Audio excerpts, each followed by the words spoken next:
ସାଙ୍ଗମାନେ ଆଜି ଆମର ରୋଷେଇ ହେଇଛି ଉଷୁନା ଭାତ, ଏପଟେ ରହିଲା ମୁଗ ନା କୋଉ ଡାଲି, ମୁଗ ଡାଲି, ଘୋଳପୁର ବାଇଗଣ ଭଜା ଯେଉଁଟାକି ଆମ ଶ୍ୱଶୁର ଘରୁ ଆସିଥିଲା,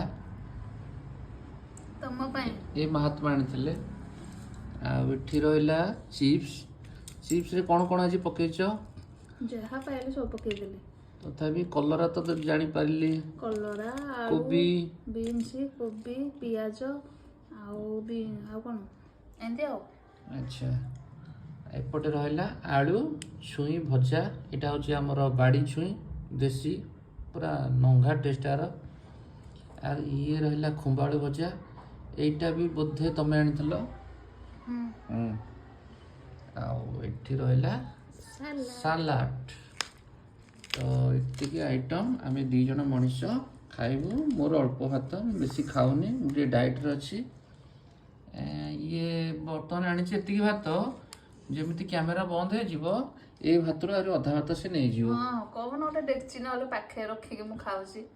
ସତ କୁହ, ସତ କୁହ, ଲୋକ ଜାଣନ୍ତୁ ସମସ୍ତେ। ହଁ ହଉ ଜାଣନ୍ତୁ।